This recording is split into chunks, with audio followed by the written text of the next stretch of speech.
I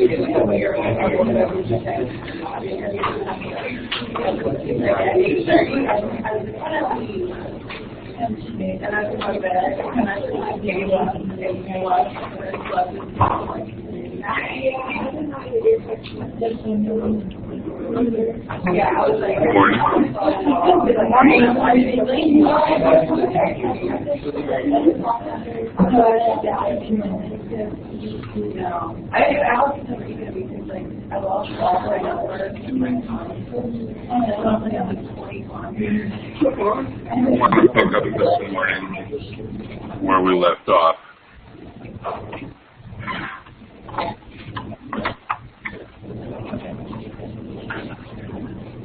And that was talking about different types of public policy.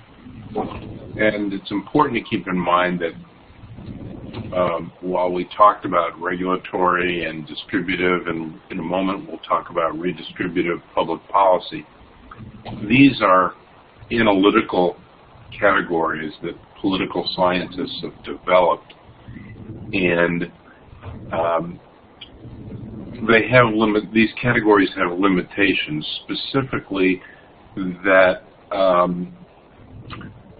the distinction between them may not be as significant as what political scientists themselves have suggested. We'll talk more about that in a minute. We left off talking about, or getting ready to talk about, redistributive policy. And redistributive policies are those that are often the most controversial in the media. And the reason they seem to be the most controversial is that they appear to shift resources or power from one or more social groups to others as a function of public policy. So redistributive policies are those where government seeks to shape the conduct of citizens and organizations in the society, indirectly or directly by altering the conditions of conduct or changing the environment. The most common redistributive policies in recent years shift government benefits, income, and wealth away from middle and lower class Americans to large corporations and the wealthiest 1 to 5% in income and wealth. A good example is the Bush tax cuts, where more than 80% of those cuts went to only 2 or 3% of the households in the country. Another way of talking about the redistributive policies is the growth in income inequality, which has been widely discussed in the media and documented extensively in the last few years. Redistributive policies tend to be more visible because they appear to be helping some and disadvantaging others. Notice that I'm using the word appears.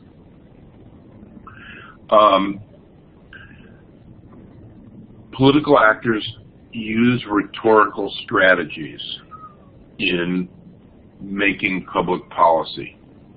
And they do so because different political actors, different political parties, different interest groups have different policy views or preferences. And in fact, as I suggested a moment ago, sometimes it's very hard to distinguish between distributive, redistributive, and regulatory policies. I think what we can conclude very tentatively is this. First of all, it's rarely, if ever, the case that a public policy benefits everybody and hurts nobody. Somebody has to pay for what the government does. And while paying a tax or a fee might not be a terrible harm, nonetheless, the idea that everybody benefits from a program or a policy is probably pretty unlikely. Secondly, Those who oppose programs tend to emphasize how, in fact, it will hurt or disadvantage them. And once one does that, one is, in effect, calling a program or a policy redistributive, whether it is or not.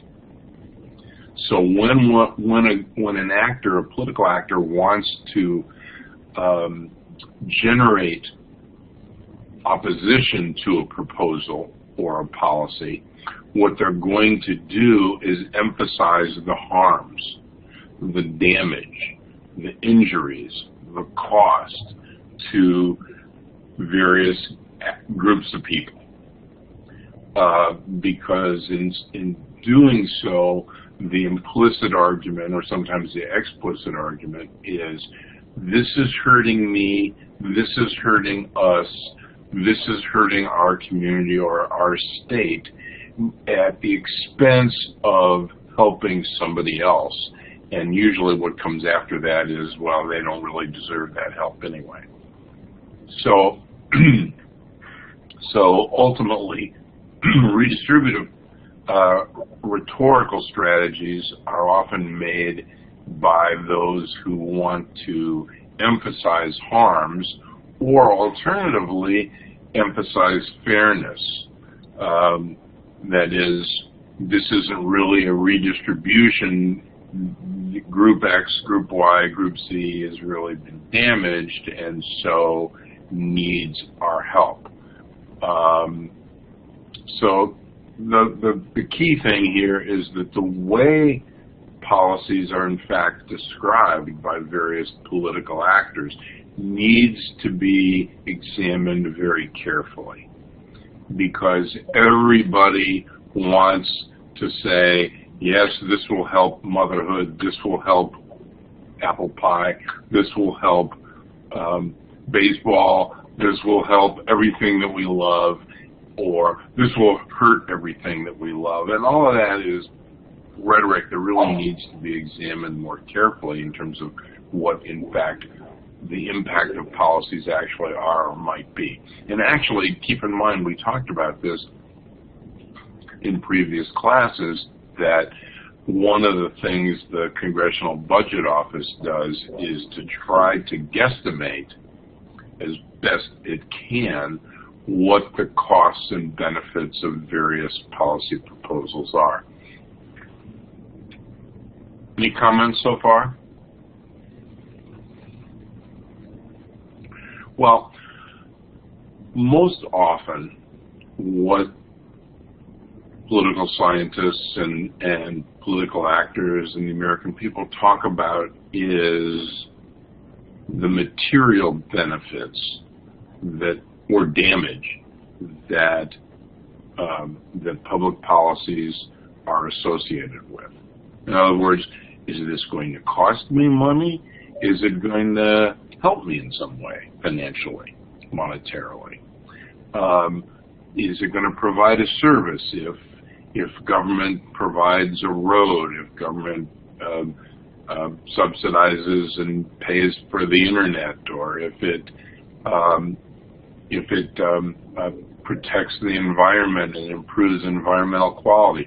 Those are material benefits. If I have children, say, who have asthma, and government policy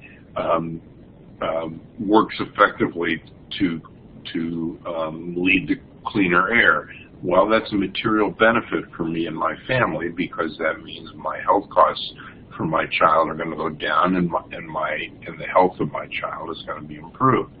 But there are also symbolic benefits in politics, and these are less regularly talked about, but sometimes even more important than material benefits. Governments can only do so much in terms of taxing and spending, but for many people in the society, symbolic benefits are even more important. And so one of the things to think about when we think about public policy, something that's usually not talked about much in newspapers or on television or among talking heads, is the symbolic aspects of public policy. And certainly one of the policy issues that is front and center with respect to symbolic aspects is immigration. Because we're going to talk about immigration more in a few minutes, but what's one of the stories that we tell about immigration? Well, one of the stories is our borders are porous. People are pouring into the country. Foreigners, outsiders, people we don't know are coming into our country, and they're doing it often illegally. Representative King from Iowa, a Republican congressman, says, well, when children are crossing the border, Mexicans are using the children as drug mules. And so you've got this notion that there are these, hordes of foreigners coming into the country bringing drugs that otherwise we would never, of course, use or have. And so there's a symbolic dimension to what is obviously an important public policy issue, which is we're being invaded by foreigners surreptitiously under cover of night and so on. So we need to build fences, walls, etc. We need to array the National Guard along the border to protect the country. So this is an argument about political symbols. The other side of that argument, because all sides can use political symbols, is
Now can you hear me? Hello. Can you hear me now?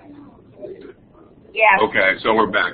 So the point I was trying to make is that the other side of that argument rhetorically is that we were all immigrants, or our parents or our grandparents or great-great-great-grandparents were immigrants, and so we need to think about that historical context of our society and looking at what is not a new issue really, but an ongoing story, an ongoing American story. And supporters of immigrants might point to the Statue of Liberty, give us you're poor, you're hungry, etc. And say, oh, it's perfectly, within the American tradition to, because that's who we are, is we accept people who come into the country. I've got to find my, well, maybe I can do it this way. Okay. Last time we talked about the rational policy model and how that might not be a very accurate description of the way policy processes work. And there are a couple other alternative models that political scientists have come up with that I'm mentioning here. I'm not going to go into any great detail. One is the garbage can model, where there are problems, policy problems, there are solutions, there are political actors, and they're all kind of jumbled together in a garbage can, and there's no clear, rational, step-by-step process that leads to the adoption of a policy. It's much more chaotic and random than that. And then there's also a theory about policy windows and streams, and I'm not going to talk about that, but you can read it. Okay. Comments at this point. I wanted to look at several different policy issues and talk about them, and talk about the policy process in each. So one of the major issues in the country has been raising the minimum wage. And I think it's fair to say that there's no consensus, at least among the parties, on this issue. I think the polling data nationally shows that, in fact, a significant majority of the American people support raising the minimum wage, but there's a difference between the Democrats and the Republicans on this issue. Democrats seem to be overwhelmingly in support of raising the minimum wage, though they may disagree about just how much and how quickly it should be raised. Generally, the Democratic position is that minimum wage should be somewhere between $10 and $15 an hour, depending on which group of Democrats you're talking to, whereas Republicans seem very clearly opposed. Republican office holders seem pretty clearly opposed, at least in Washington, to any increase in the minimum wage. And in fact, the Republican Party has blocked legislation in the House and in the Senate that, if passed, would raise the minimum wage. What's happened as a consequence of that lack of consensus is several things. First, as you probably are aware, President Obama has issued an executive order with respect to the minimum wage, on raising the minimum wage on federal contracts. That's something that he can do because, in fact, it involves federal contracts. Those who employed under federal contracts, it doesn't involve all federal employees. But there are also, in the states and in the cities, been social movements and legislative actions in the cities and even referenda on state ballots, that, including in the most recent off-year election last month, where cities and states have been increasing the minimum wage. And so this is a process that's been very disjointed. There's no national policy at this point with respect to raising the minimum wage. Congress is not passing some kind of comprehensive legislation on this issue. And even this week, one should note that this issue very much affects Indiana. You may have seen in the news that Chicago, the city of Chicago, has just adopted an ordinance which raises the minimum wage, I believe, to $13 an hour. That's almost double what it is in Indiana. And so possibly the short-run impact on Indiana would be that those who live within striking distance of Chicago, those who can commute easily from Indiana to Chicago, may choose to go to Chicago to work. They may move, or they may commute, or they may look for work in Chicago because the minimum wage is going to be so much higher. This obviously puts all kinds of pressures on the state of Indiana. So, but the point I'm trying to make here then is that we have a very disjointed policy process with regard to the minimum wage, and that kind of fragmented case-by-case, state-by-state, city-by-city process is because the Congress has not acted because of the successful opposition of the Republicans. Immigration has also been in the news, and there's no consensus on this issue. The rates of legal and illegal, or certainly illegal immigration, seem to be declining some, but immigrants represent a significant portion of the population, and it's projected by demographers that in 35 years or so, minority groups may in fact become the majority in the country. Americans have conflicting views on immigration, and this, of course, again, is reflected in Congress's, thus far anyway, inability to really act on this issue. Some have very strong feelings about the immigration issue, and it should be pointed out that this issue doesn't affect all regions of the country or all states equally, so that Texas, California, Arizona, New Mexico, Colorado, Florida may be much more affected by immigration than, say, Iowa or Minnesota, just to pick two. And of course, the fact that there's a substantial difference that the issue has in the different regions of the country, in different states, means again that it makes it harder for there to be a consensus and action on the policy issue. Energy and the environment. Any comments or questions on immigration? Well, energy and environmental issues are often treated separately, even though they're intertwined. Energy sources are obviously necessary for economic growth and economic activity. Our recent history has led energy policy to focus on our reliance on foreign oil on the one hand, and more recently on global warming on the other. And so one of the things that's happened in the past 6-8 years is a significant increase in U.S. domestic oil and gas production.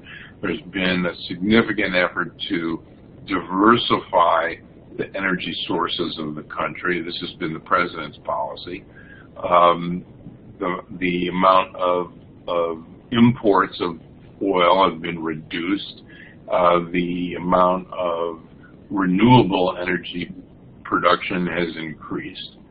And all of these issues have environmental consequences. If we decide, for example, as a society that we're only going to rely on oil, that we're not going to invest in wind or solar power or other renewable forms of power, that has environmental consequences and economic consequences. Again, geography is important here with respect to a public policy on energy. And the reason why is about 30% of the states have some significant energy production. But that means 2/3 of the states do not. And so for states that have significant energy production, that it becomes a source of employment. It also becomes a source of tax revenues for state government and sometimes local government. And keep in mind, though, that this can cut both ways. One of the controversial energy-related issues that has not been acted upon yet is the Keystone Pipeline. And the pipeline will, if it's ever built, will go through Indian lands, Native American lands in the northern part of the United States. It will go through Nebraska, and one of the things Nebraska is thinking about is, what if there's a spill? What if there's some kind of accident? What if there's some kind of negligence and, the contents of the pipeline, just spill out across our state? That's an obvious example of environmental impacts that a pipeline could have. One, of course, could make the same argument about trucks that are moving oil or natural gas, or for that matter, trains. And we know that spills can be significant. So the British Petroleum Deepwater Horizon, the Japanese tsunami, and the impact on the nuclear power plants there. So there are a number of environmentally related issues, not least of which is global warming. And global warming is a very controversial issue. The Republicans and Democrats disagree about its significance. A good many Republicans, maybe a majority, disbelieve that it even exists. They get up in the morning, it's 30 degrees. Well, obviously there's no global warming because it's cold out. Some of them say it's, some Republicans have argued that the whole global warming issue is a way to enrich scientists, that it's based on fraud, that the issue is still open. But Democrats seem to be pretty well convinced that the scientific arguments demonstrate and evidence demonstrate clearly that global warming is a very serious problem, and in fact there are agencies of the federal government that have said it's the #1 national security problem facing the United States people. Nonetheless, this issue is not moving. The issue of global warming and how to deal with it is really not moving in the Congress, because while the Democrats support programs and actions designed to address or to limit or reduce our carbon footprint, the Republicans have not signed on to that. Any comments or questions?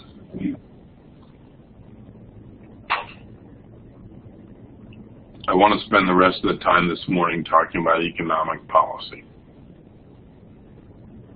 I want to suggest to you that first and foremost that the Great Depression changed everything. It changed not everything, but almost everything in American politics, because it was an economic calamity for our entire country and for most of the world. More than 25% of the American people were unemployed. People are jumping out of skyscrapers to their death. Long lines could be seen in cities across the country. People trying to get work, people trying to get food. People suffered in rural areas with less visibility because, of course, there were more people living in cities, #1, and #2, there was a greater concentration of people in cities, whereas folks in rural areas tended to be more spread out. Of course, this is a time when there are stories about the Dust Bowl in the Midwest, in Oklahoma, Kansas, the so-called breadbasket of American agriculture. So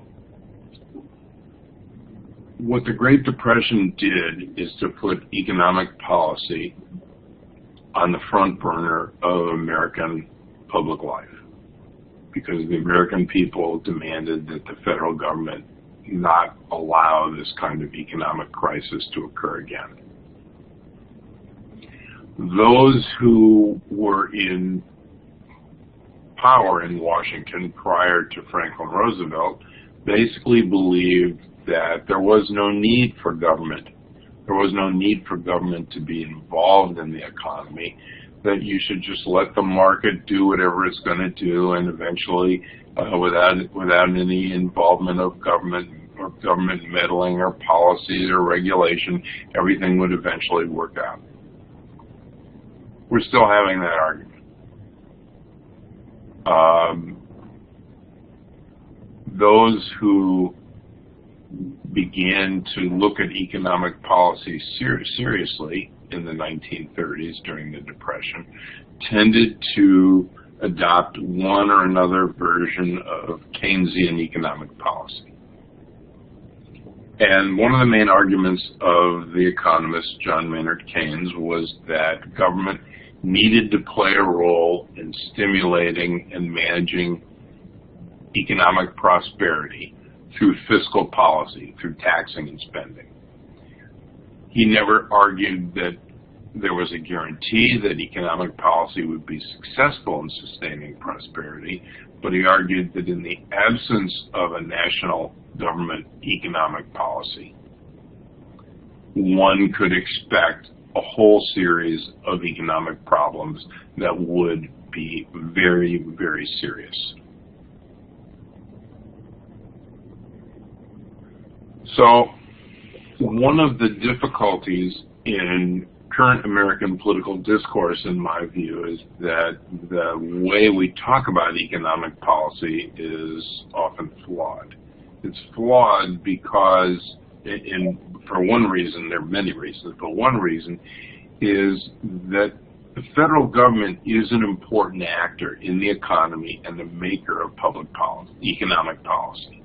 It's also an important employer.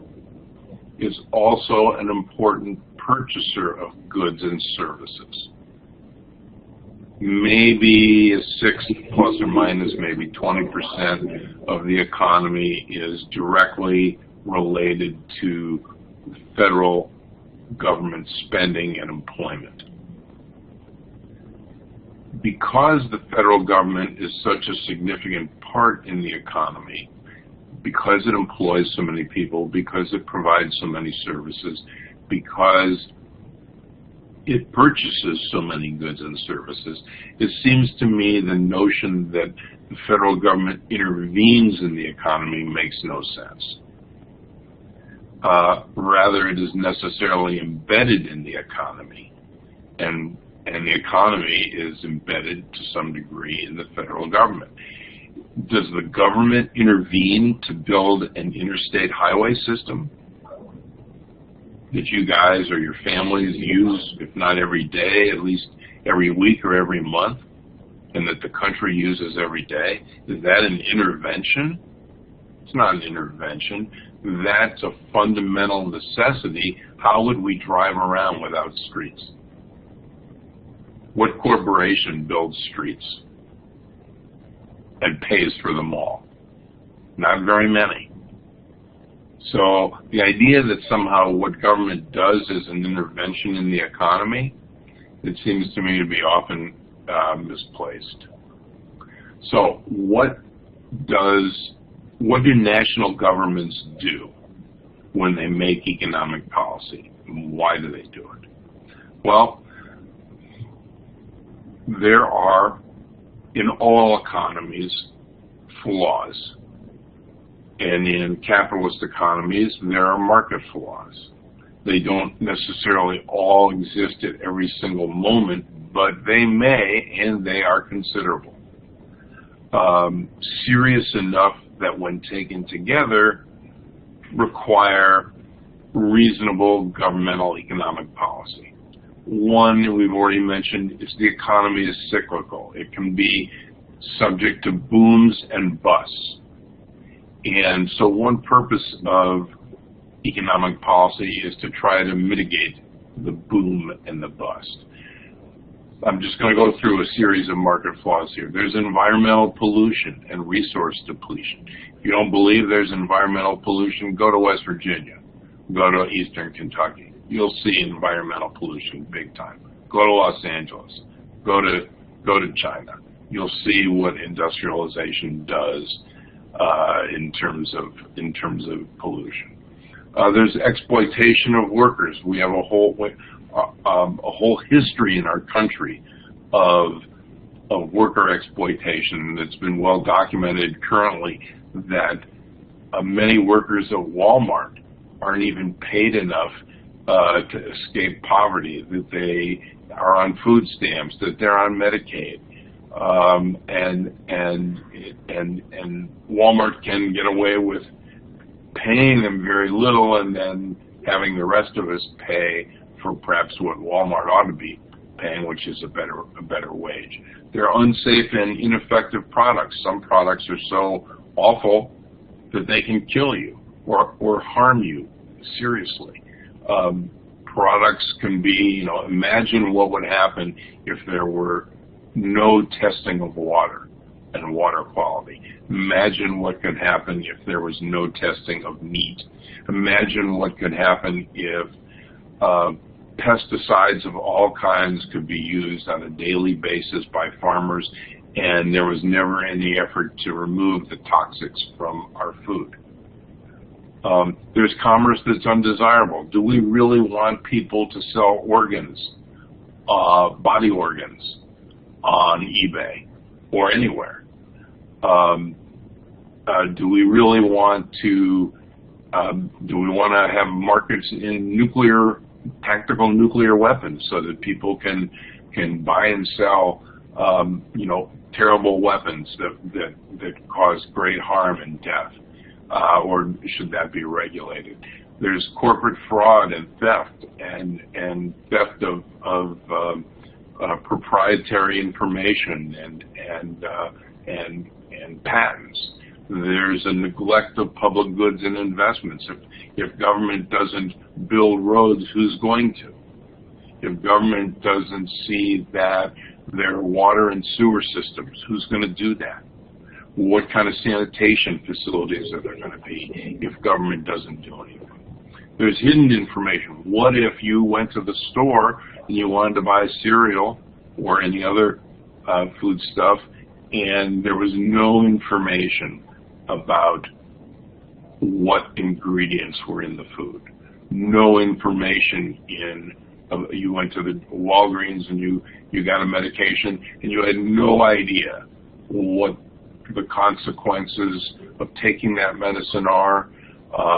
If you go to CVS or Walgreens now, you get a big long description of what the medication is, what its possible side effects are, when it shouldn't be taken, how to take it, and so on. Imagine if none of that were there. Markets can sometimes not be created. One of the examples here is energy and renewable energy, and you have a handful of major corporations that have controlled oil and natural gas for many years, and while the sun has been there for quite some time, we could have been doing solar energy. The wind has been there ever since I can remember, but it's only recently that the country has begun to look seriously at alternative sources of energy. And one reason we've started to look at it is because public policy has tried to create new opportunities for renewables where earlier administrations didn't do that. Sometimes the society itself devalues the past and the future. That is, people want things to happen so that they can make money quickly. But probably one example is what happens in cities with historic architecture. One of the things that governments can do is prevent the destruction of important built and natural resources in our country. Historic conservation on the one hand, conservation of lands on the other.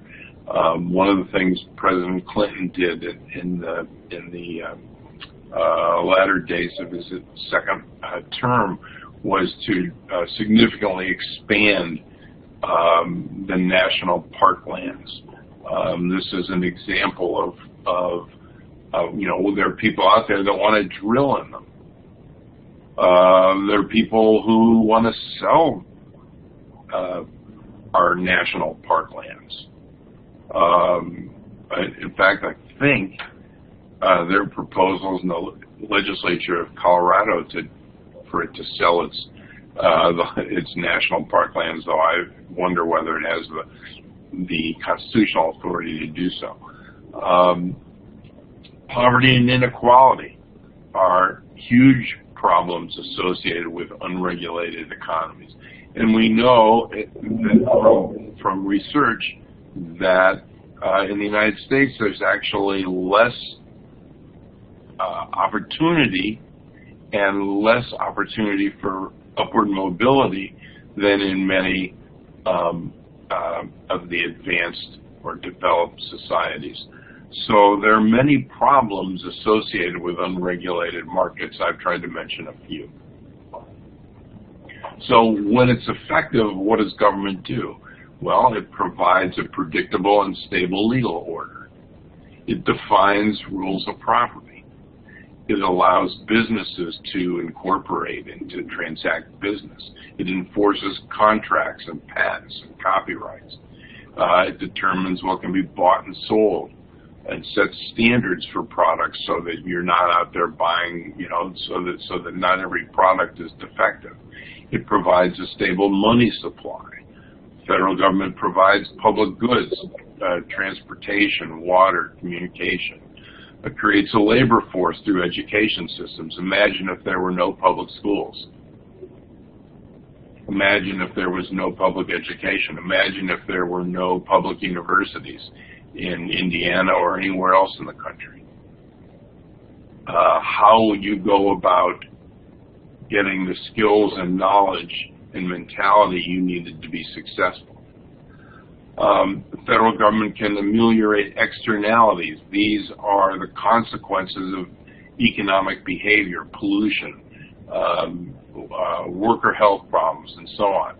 So in any economic order, there's going to be damaging behavior where the costs need to be addressed, and businesses very often do all that they can to avoid having to bear the burden of those costs and to shift those costs somewhere else.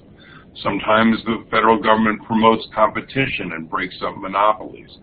And finally, we should note that economic policy does not and cannot solve all economic problems, but rather it tends to lessen them if it's doing well, and to reshape them, and sometimes to create new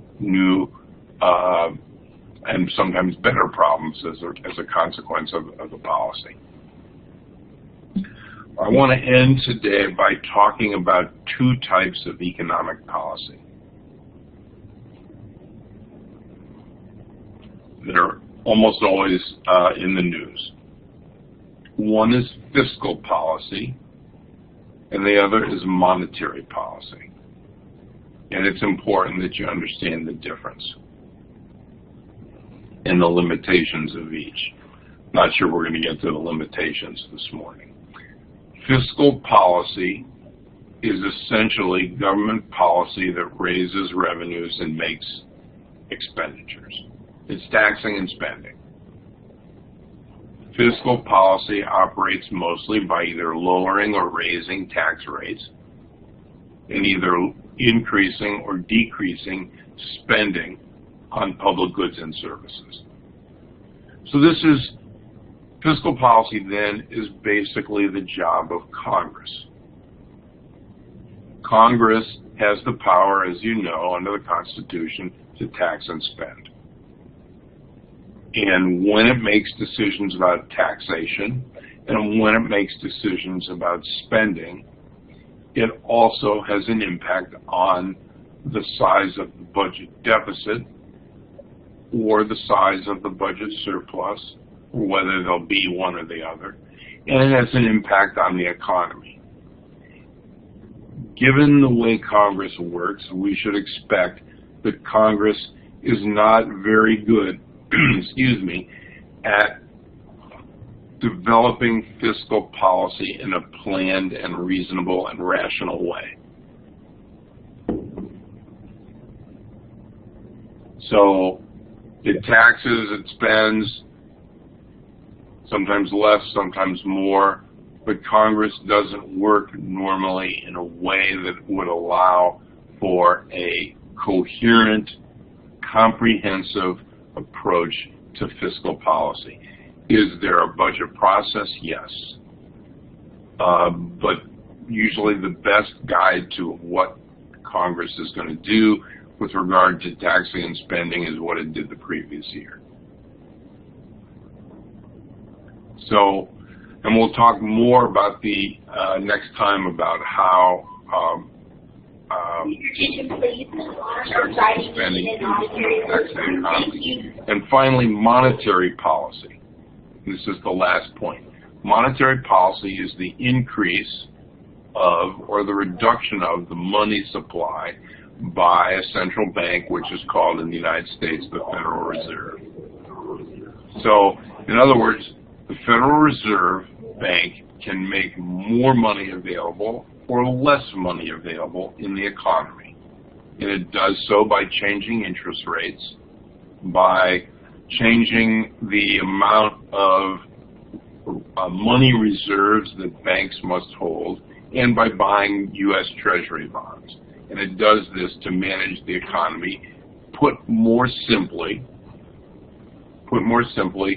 what the Federal Reserve does is to determine or set the cost of money. And we'll pick up on that next time.